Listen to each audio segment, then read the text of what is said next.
Just trying to think how I'm going to start this. Yeah, it's always the hardest part. Yeah. Because you don't want to start it off this like, is the game on cancer. hey, how are you? Yeah. Hey everyone, my name is Shane from Cure Cancer and I'm stoked to be talking to a longtime supporter and a good friend of Cure Cancer. That is one Jack Huddo from Goto.Game. Jack, how's it going, mate? G'day, mate. I'm good. How are you? I'm very good. Excited to Was I have you supposed to here. look at the camera as well? Oh, that's all right. You do what you want. That's okay. Oh, well, I was just going to sit here and just look at you. This real ominous look off the side, you know? This is our first time doing this, so we're just going to go off the rails. We'll see how we go. Yeah. Gonna be a good time. Yeah, good to have you, mate. How's things? Yeah, good. Good? Good. Flew into Sydney this morning, quite early, so yeah, just cruising. Nice. Cruising over, so. I'm stoked to have you here. Like I said, top of the show, you've been a long-time supporter of Cure Cancer. Would love it if you could give the audience just a general introduction about you. Who is Jack Huddo? Yeah, my name's Jack Huddo, whatever you want to call me. I've been a content creator now for 12, 13 years. Majority of that time just been live streaming, which has been pretty cool. I am a dad, have two beautiful little kids, which is very cool. Also a husband to a beautiful wife. And I'm also the head of Goto.Game. And Goto.Game is I guess you could say a video game marketing agency that focuses primarily on the ANZ space, but we do other global activations as well. Nice. Yeah. So a couple of hats, dad, a lot. Streamer, agency, a lot of hats, yeah. Veteran. Yeah. Tell us more about content creation and what you do in that space. It's changed a lot over the years. And I feel like that's one thing that I really love looking back on. Like I always bring up clips from even like 2021 these days feels like so many years ago. And you look at, you know, even the stream overlays, because like everybody in this space, you're always constantly changing. You'll find a new overlay you like and you'll chuck that on. And 2 years later, you've got 10 more down the line that you've used. But yeah, content for me over the years has changed a lot. I originally started off as a Minecraft content creator, Minecraft YouTuber actually. Did that for a few years and then I just ended up moving houses a couple of times and I just felt that streaming those games and streaming Minecraft was only a small portion of what I did, because I would record Minecraft and then all the boring bits of mining and building and things like that I was sort of recording for the episode, I would stream so I could talk to people that were interested in what I was doing. And at the time it was just a bit of filler because I had these 2-3 hours in between recording the first half and the second half of the video, and I just live streamed it. And then I just felt that live streaming I enjoyed a little bit more. At the time it was a bit easier for the life that I had, and I was working full time and all that sort of stuff too. So yeah, live streaming just became more of a priority, and that's just ended up to today, and started Minecraft, and I was doing a lot of FPS games because I enjoy that as well. And then I've been a RuneScape player from even since school. So then I was like, oh, maybe I should try some RuneScape, and I started streaming that and everyone loved it. And then I fell down the deep rabbit hole of Grand Theft Auto 5 roleplay, and that was about 4.5 years ago now, and I've pretty much been playing that ever since. So yeah, amazing. Kind of catches you up on the last 12 years of what I've been doing. I was going to say, you've been doing it for more than a decade at this point, 12 years. You've probably been doing video game content creation for more than most people in the country, honestly. Like, yeah, maybe. I think so. I think you'd be in like the top 5% in terms of tenure. So what keeps you doing it? What motivates you to keep it up? Yeah, that's a good question actually, because I've sort of been a little bit more recently thinking like I've been doing this for so long, like would I still enjoy it, or will I still be around the space in another 10 years? And I'd like to think so, because I love all the people that I get to chat to every day, whether that's be like people that are popping into the stream and saying g'day, you know, new people that sort of find the stream and want to know a little bit more about me and what I do and how I do things, but also content creators as well. There's content creators that I've met 10, 12 years ago that I'm still friends with to this day, and work with and see at events and play games with. And then there's content creators that I've met even at DreamHack a couple of months ago, and they've become, you know, close friends of mine, or good friends at least. And, you know, we've chatted about content and helped each other both ways. And they've been, you know, kind of maybe even new to the space. And then they're like, oh, you're a streamer, right? You're full-time streamer. And I'm like, no, I run a marketing agency in the gaming space. They're like, holy shit, like, what do you do? And then I explain what I do, and they're like, oh, I've always wanted to talk to this brand or whatever. And then I help them on that journey as well. So it's not only just talking about games and finding people that I enjoy like playing games with, and maybe we can play Apex together or whatever they play. and whatever I play, but also helping them on their journey as a content creator, their journey of, their first ever brand deal, working with brands, getting into the space, doing interviews or podcasts or whatever they want to do. So yeah, my sort of motto for this whole time I've been doing, work in the gaming space for the last 7 years at least, has just been, I like doing cool things with cool people. And that's it. That's the bottom line. So if I can find someone that I like working with, that's a cool person to work with and is passionate about what they do, and find a brand with the same sort of sentiment, then mashing those together is the best of both worlds for me. Yeah, I can definitely relate to what you said about just doing cool stuff with cool people. I think that's a lot of what we do here at Cure Cancer, and particularly in the gaming space. We 100%. Have chats with people, we see if there's some cool things we can create together. I mean, that's how our working relationship started. Yeah. I want to go back to, you mentioned helping different content creators. You've got all these different things that you're trying to balance in your life, dad, full-time job, all these responsibilities. Tell me more about how you balance that, and what advice would you give to other content creators in the space when they get tired or burnt out? How do you balance all those different responsibilities in your life? That's a really hard one, because obviously everybody's different and everybody has different levels of what they can handle and how many hours of sleep they can get a day. I know people that even at work and other content creators that they literally cannot function on less than 8 hours sleep.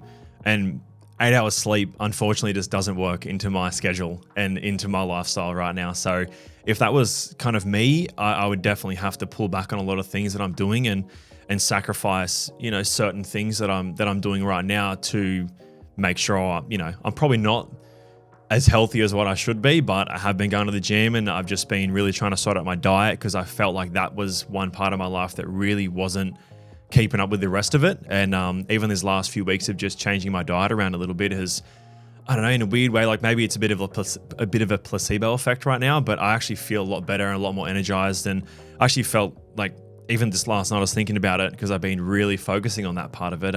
I felt it a lot harder to get to sleep last night. And I was like, I haven't even had any energy drinks today or anything. Maybe I was excited about coming to Sydney because I always enjoy it, or coming to chat with you guys. I don't know. But I was like, oh, maybe it's because I'm healthier now. Who knows? It's been like 3 days. Surely I'm healthier. But I guess it is hard, because I do a lot. I work full time. And the last 12 months, I had a Facebook contract, which had a certain amount of hours I had to stream every month, which was a lot. I don't know if I can say, but if I can't, we'll bleep it out. But if I can say, it was 100 hours a month, which was 25 hours a week, which on top of a 40-hour-a-week job, maybe more, depending on what calls I've got. That's a lot. Yeah. And I think the one big thing, like, it's a little bit more specific to me, but my wife is phenomenal. She kind of not allows me to do it in a you're allowed to do that way, but she picks up a lot of slack with everything, with the kids and around the house and that sort of stuff as well. So I think, like, if you're in a relationship or you have a partner or a wife, husband, whatever it is, I feel like having someone there that's going to be able to support you, like, is definitely helped me a lot. And I know that's not the case for a lot of people, which could be very difficult. But for me, in my case, it's very much that, which definitely helps. I don't know if I'd be the right person, like, to kind of sit here and say, manage your time better, because my time management is all over the place sometimes. And some weeks I'm very, very good at it. I can stick to the schedule. I can stick to everything I'm trying to do. But then sometimes it's out of whack because there's just too much going on. So yeah, I think for me, more recently, with especially work and a lot going on, it is, I put everything into my calendar. Everything, absolutely everything. Dropping the kids off in the morning, getting home, daily stand-ups with the team, everything else I've got planned for that day. What are my top 3 to 5 priorities for that day that I need to get done? And then even after that, I don't just end that and say that's my day job. My calendar is literally a 24-hour thing at the moment. I've got when to feed the dog and to put her jacket on at night because it's cold because she's outside, when to, mow the lawn on a Saturday morning. I have that in my calendar. And if that needs to get moved slightly, it will get moved slightly. But, like, that's one of my priorities for a Saturday to get done. So I think building my schedule and my time, around family life and making sure I've got enough time for the kids and the family, like, that's my weekend, is kids and family and house stuff. And then through the week, it's very heavy on when am I starting work today? When am I finishing work today? What can I get done in that time? But then also, these are my times for stream. What am I doing in the stream? What do I want to do in role play? I've got a lot of lists and sheets around as well. So I think, without talking too much about it, like planning my day and planning my schedule around my whole entire week and as far in advance as I possibly can has really helped me like keep on track and, keep motivated on what's to come. So. Well, you just said that you're not very good at time management, but you just described a very intricate time management plan about how you organize yourself. The plan is there. Whether I stick to it exactly as to what I should be getting done and when I need to get it done will always move. But that's one thing I've recently, this last year, I think, last year and a half since becoming head of Goto.Game, I've really needed to really focus on that. So that's not only helped my day job and becoming successful in what I'm doing, but it's also really helped, family life and day-to-day stuff as well, and especially content creation too. Yeah. Keeping up with everything. There's so many moving parts for not only me, but there's so many other creators out there that have so many moving parts, and some more so than me. So, yeah. There you go. Chaos, but organized chaos. Try to be, at least. And you mentioned earlier, striking that balance of health as well. I find that for me, if I'm not taking care of myself, then my body will tell me. It's just like I'm way too tired, or I feel lethargic at the end of the day, or like I start to break out, and I think it's just a wake up call to get back on track. So yeah, it's been a big thing. Like always growing up, I was always I wouldn't say I was a massive gamer like my whole life. I always played games. I always played RuneScape. I pretty much played RuneScape every day. So it's I probably was a gamer, but I was more outside. I was riding at skate park, skateboards, bikes. I was riding downhill. I was surfing. I was diving. I was doing a lot of activity. I was always active doing things. But then I enjoyed playing RuneScape at night, and then on the weekends with my mates, having sleepovers with laptops and stuff. I remember staying at my mate's house, and he had a few computers set up because his dad worked in tech, and we had, Warcraft 3, LANs and things like that. So I still have vivid memories of that. And that was the first time I had a Pop-Tart, I remember. I think that's what tied it all together. First time I had a Pop-Tart was at my mate Sam's house back in the day. I haven't even spoken to this guy in probably 15 years, but I still remember where his house is in my hometown, exactly where it is, downstairs, where I sat. I can still I don't know what it is. It's about that specific moment, but it was a very cool moment in time.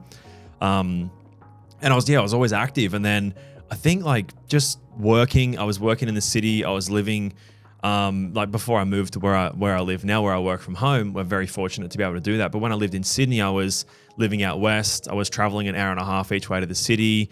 So I was sleeping somehow less than what I am now, but I was still streaming a lot and working. And I feel just the travel and walk into the train station and walk into the office, I got my steps in. So I kind of was doing my minimum steps that I kind of should be per day, which kind of probably just kept me sorted for those years. But then as soon as, lockdown and we all had to stay inside, and then I started working from home, there wasn't that, I would take 10 steps from my bedroom, I'd have a shower, and then I'd take 10 steps and I'd sit down, and then there was really no motivation for me to do anything. And I really felt especially with the kids getting a little bit older now, and me running around more and riding bikes with them and climbing trees and just doing all the kids stuff, I really felt like I couldn't keep up. And I was, 28, 29, 30, and not being able to keep up with my 6-year-old kids. That is crazy. That shouldn't be how it is. I don't want to be that dad that can't run around with the kids, because I'm looking after myself. Not because I've got anything else going on. It's just that I'm too lazy to look after my health, and that's literally it. And I don't want that. I don't want to not be there for my kids. I want to take him out motorbike riding. I want to take him out riding bikes in the bush. I want to be able to do that. So last year, I started going back to the gym. I got a personal trainer and really set things into motion. And then the first kind of 6-8 months was just about getting back into the gym and starting to kind of relearn all that again and do all that sort of stuff. Then these last few weeks, I've really looked at my food intake and what I'm eating, and I'm not going crazy with it. I'm not changing my whole life and all that sort of stuff, but just changing a few things here and there to just be healthier. So yeah. I feel like health is a really big thing, and everyone that's at home now, and there are a lot of creators that are full-time content creators, and if they're not going to the gym or they're not getting out and about, it definitely can, and it will start to play on not only your physical health, but your mental health as well. And obviously mental health is a huge thing to really kind of keep a massive focus on. So, health is, I've never been like super healthy. I've always eaten lollies. Anyone that's watched my stream for years will know I was like fucking lollies every day and shapes and shit. And I still love a Monster. I'm not going to lie, I have a Monster every day. I might go for a sugar-free option these days, but I feel like that you definitely can do it in a not cringy sort of, I got to be a gym bro. Yeah. You wouldn't say no to a HelloFresh sponsorship. Let's say. 100% not. Because one, it would save me time, which I need any more I can get off, but it'll also help me with the, dinners with the kids and the wife and stuff. It'll put me in the good books. So, There you go. Yeah. Let's talk more about your professional role in the industry. Goto.Game. So you mentioned year and a half you've been the head of the agency. You described it as a marketing agency, but for anyone who doesn't know what Goto.Game is, this is your opportunity to shill it. Let's go. Yeah, hell yeah. Well, it's a weird one because we always get reached out to by brands and they're like, what creators do you work with? And we're not a typical management agency. There are a lot of amazing management agencies in this region that I definitely do work with regularly, monthly even for some of them. But we don't sign content creators to Goto.Game. We're a brand agency first and foremost. So normally we would obviously be doing brand outreaches because we have a lot of expertise in bringing brands either into the gaming space as a non-endemic brand or just helping brands, re-strategize on their social strategy, social marketing, their influencer marketing, events, product launches, just sort of end-to-end strategy on any of that. And then we also are backed by Digivisor, which is the parent company of Goto.Game, which is an analytics and digital marketing company. They have a sales as a service platform as well, which encompasses all of your social platforms in the one place, which is amazing. It's what we use to kind of drive everything that we do. Everything that we do is data first, data driven. So we've looked at, everything we've done over the years and really drilled down into what services we just enjoy doing and things that we are good at and have the expertise in. And just continue to work with as many brands as we possibly can to expand on what they're doing in the gaming space, whether it's going to events or, having a booth or having creators at a booth, any sort of influencer marketing play you can think of as well that we've done. And we've even hired out a whole entire tattoo studio with Bethesda back in the day for Rage 2. Oh, Rage 2. And nice. I've even got one here still. That one right there. I got that, which is very cool on Bethesda live stream. So things like that, we get to have fun with a lot of the amazing community managers and, Bethesda employees or 2K employees or whoever it is to do really cool stuff and, just kind of try and elevate what they're doing in this region as well and kind of show the rest of the world that ANZ is pumping and we're doing really cool things. So again, working with cool people, doing cool things in any aspect of that is what we do. So other than the Rage 2 example, what's one of the coolest things you've done for a brand to talk of? Nothing's going to top tattoos. Yeah. To be honest. If I can get a tattoo at an event that we've helped plan and build and organize with an amazing PR company and with the rest of the Bethesda team, of course, it's not just us. But that one's really cool. We've been to PAX. IEM was very cool. We used to work really closely with Lenovo and Lenovo Legion. So I think like PAX, the big PAX booth that we helped out with there and their esports tournament that we did there with a lot of content creators. We had some shoutcasters, shout out to Conky and Stabbies that were there.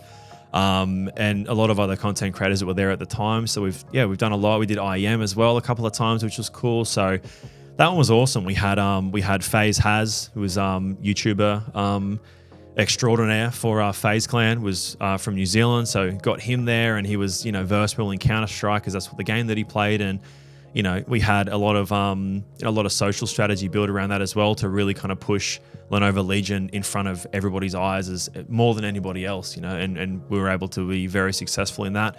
We had Lucky there as well, and the cosplaying. League of Legends, some League of Legends blue character with a shark thing. I don't know. I'm a Dota or League of Legends or something. I don't know. They did an amazing job as always. I apologize to all the League and Dota fans. Yeah, I'm sorry. I'm really sorry. I cannot remember what the character was, but it was blue and pink with a big like shark cannon thing. I have no idea, but it was very cool. So, again, it was just a really cool, and it's just a very memorable moment. So, yeah. Let's talk now more about our working relationship and then what it's Yeah. like to work with a charity. Your organization, Goto.Game, has fundraised an incredible amount for our cause. What's that like when you're talking to creators? Is there a different level of enthusiasm to get involved with a charity and do content for a charity as opposed to a different brand? How does that work for you at Goto.Game? That's a good question. I think working with charities is it is very different because there's a lot more. I think there's a lot more emotion in it for a lot of creators. Not every creator that we've worked with has, in this case, had someone in their family or themselves or their friend group or whoever it may be, someone they know that has, gone through cancer, or however you would phrase that, had cancer, gone through cancer, whatever. So yeah, not everybody that we worked with has that sort of backing and has the emotional effect to all of this, but there are a lot of content creators that we work with that, their parents have gone through it, or they've had their parents or family members that have passed from sort of any form of cancer. And that's kind of where I think them getting involved with a campaign and them spending their time on creating content for a brand, I think is where that little differentiator is. So, which is why it's always really special kind of working sort of with you guys and then working with creators as well, because I think there are a few creators that we've worked with on the previous campaign, Superhero Streamers 23 this year, that had their sort of family members that had passed, or even one, I won't say exactly who it is, but their mum had passed away not that long ago, and they aren't really someone that is very open with that sort of parts of their life, and it allowed them to kind of open up a little bit on stream about how difficult it has been. And this is why they're raising the money, and this is why they're doing it, to kind of help other families going through that and kind of, find the cure for cancer, which is obviously the end goal for all of us, which is cool. So yeah, it's just really cool. It's very different because, you would have another brand, a tech brand reach out and, we would find a creator that there's a mutual agreements there that they want to work together and the brand loves them and they love the brand. And, it's a very cool experience to do that. And we get to do that, day in, day out, month in, month out with a lot of different brands. And it's really cool. But there's just that extra aspect of working with you guys that there's that emotional connection to it, which is just really cool to see. It's very, very cool to see. And it's really amazing to hear people's stories and how they've overcome that, and how they're kind of going to work with their community, to do something really cool, content wise, or they get super creative with it, and it's just really fun to work with. So they're very similar in the way that it works. Technically, when you're building out a campaign, they're kind of similar in a way. To working with creators and kind of, discussing what the creative is for them and what they're going to do for the month or the week, or, their content that they're going to be delivering on and all that sort of stuff. It's all similar in a way, but it's just I think the emotional connection there and the stories that you kind of get to chat with creators about, and, they're a little bit nervous at the start. They, not too sure if they're going to, do it the right way, or the community is going to really get involved with it, or they want to raise a lot for charity, and especially a charity they support, and they're like, oh, I don't really know if I'm really going to raise all that much money, and they get really stressed about it. And it's don't stress about it, just do your best. $1 to this cause is amazing, $100,000 to this cause is amazing. It's all amazing. And they always come back after their first stream and go, holy shit, I thought I had a donation goal of $200 and I'm already at $3,000. There's been that case so many times, and it's just really cool to see. So yeah, it is no exaggeration to say that every dollar counts. It costs roughly $100,000 to fund a cancer researcher and their project in full for an entire year, which we've almost done. So yeah, Goto.Game, getting close. Very close. And if we have $50 for every time someone said, oh, I'm not sure if I'm going to be able to make a big impact or fundraise that much money, well then we'll probably be able to fundraise, you know, a couple of cancer research projects because of that. I would never, I would always encourage people to get involved and see how much they can fundraise, because it's no word of lie to say that you are having an impact. 100%. You spoke about the importance of emotional connection, and I know that you yourself have a very personal connection to supporting us and this cause. So I was hoping you'd speak a little bit about that. Yeah, 100%. My dad. My dad is still currently going through cancer treatment.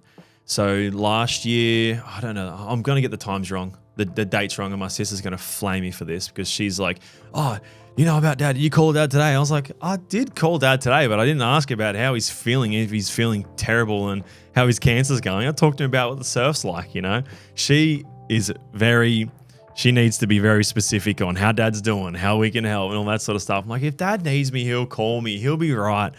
And unfortunately, I get my very laid-back personality from my dad. He's a very carefree kind of guy, and this is, you know, kind of thankfully, you know, pass that on to me. So it's been good. You know, he has called me one time, and I will say that I know he'll probably be very upset that I'm saying this, but he did call me one time to come help with the garden when he felt like shit, and I was like, oh yes, he finally called me. This bastard finally called me to come and help him out. He's probably been down there like doing it all himself this whole time, which he shouldn't be.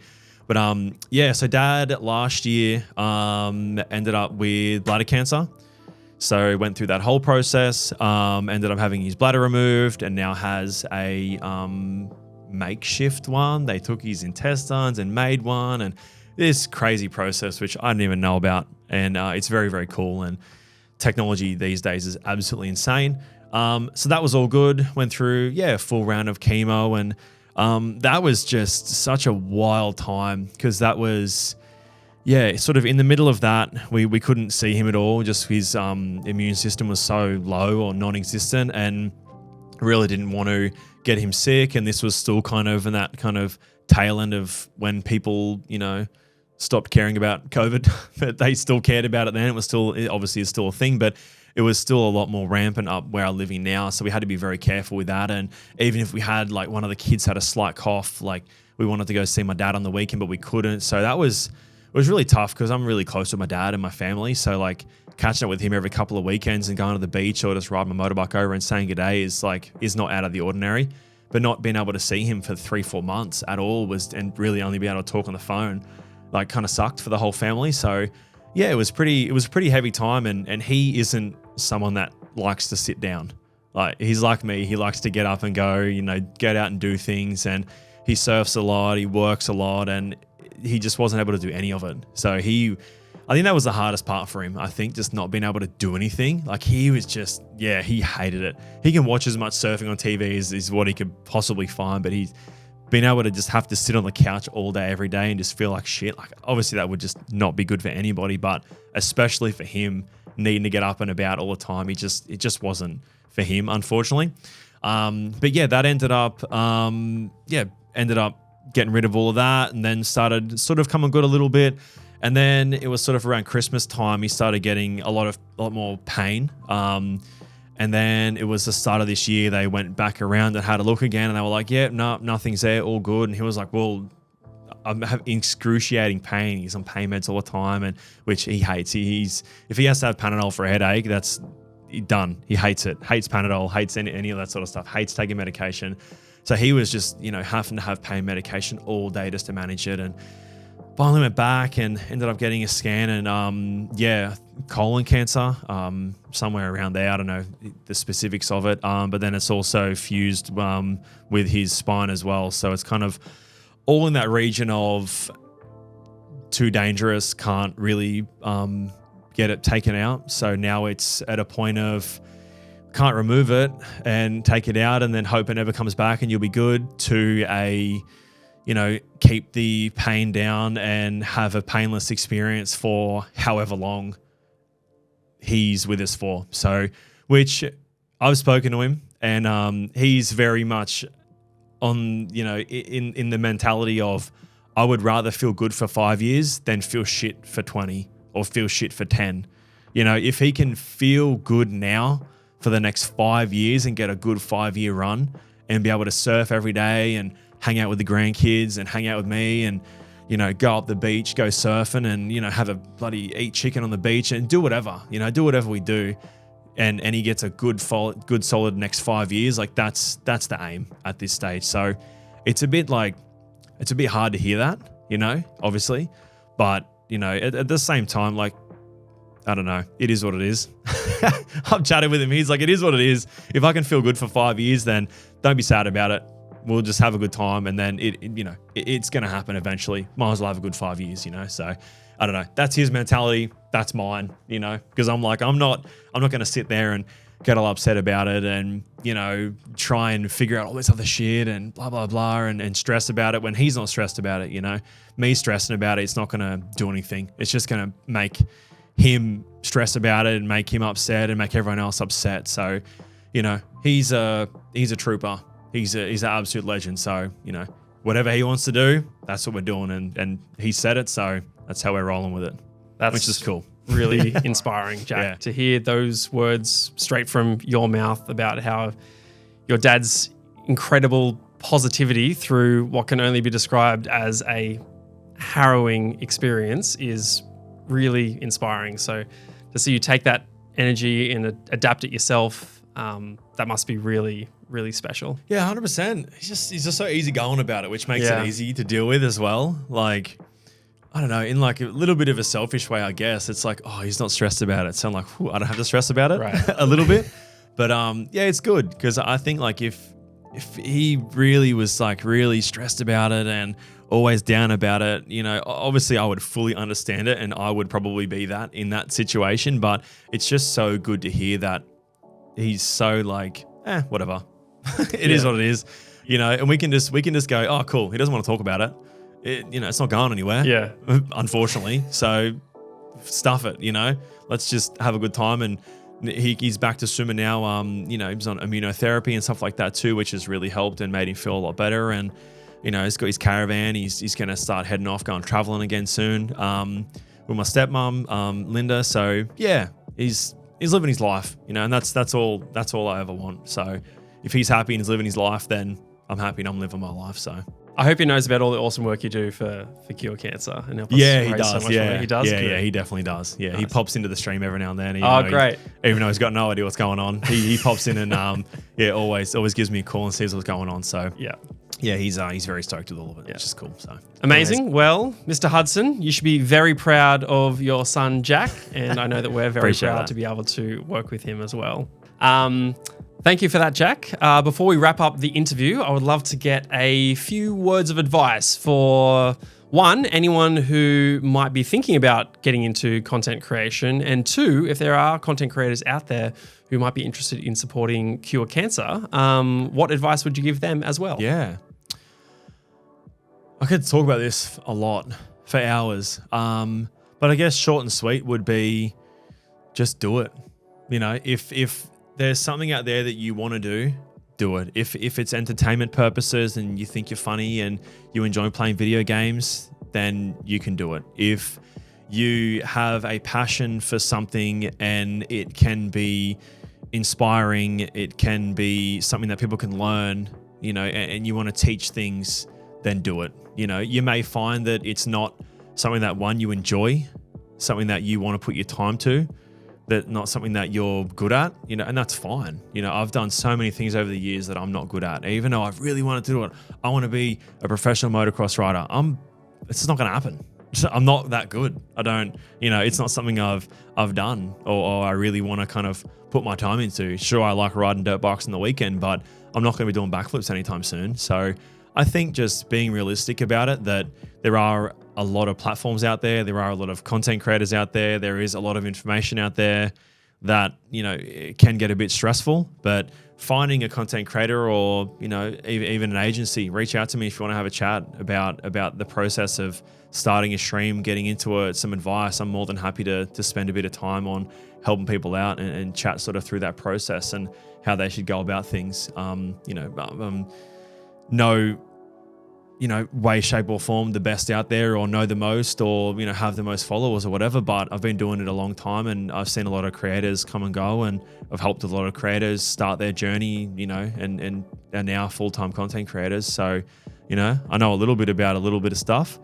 So yeah, if anybody needs a bit of help, just hit me up. In terms of raising money and, raising money for Cure Cancer, it's something that obviously is very personal to me and I really enjoy, and I love working with a team. And I would just say if you're interested in it and you have a community that you think, can support or will want to support, then reach out to obviously, you guys and the team, or, reach out to me if you want to know a little bit more about specifically setting things up, or, not so much from a Game on Cancer or Cure Cancer's perspective, from just sort of an outsider's perspective that genuinely loves to support, that doesn't work for the brand, obviously may have a few different processes or a little bit of a different way of talking about it, and I've raised money over the years myself as well for you guys. So, it's something that I enjoy and something that I see a lot of creators enjoying, and it really helps them open up and,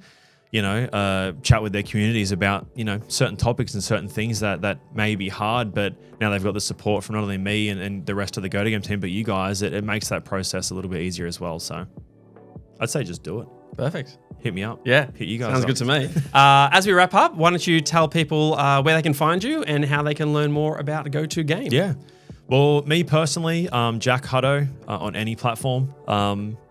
Take your pick. My DMs are open anywhere, really. And then Goto.Game is Goto.Game is the website, which you'll find everything that we do and links to all our socials. And then, my email is jack@Goto.Game. So feel free to hit me up about whatever. Perfect. Sounds good, mate. Well, that does it for this interview. Don't forget, guys, gameoncancer.com.au is our website. Don't forget to subscribe to the YouTube channel here as well. We'll be doing a lot more of these types of interviews with all sorts of amazing friends from the ANZ games industry. So be on the lookout for more. Thank you to Jack. You're the first person in this room. I know. I was about to say that. I was like, if you didn't mention that, I will mention it because I'm claiming that. The first person in here, the first interview in here. That's it. That's it. Awesome. Cheers to that, mate. We'll talk again soon.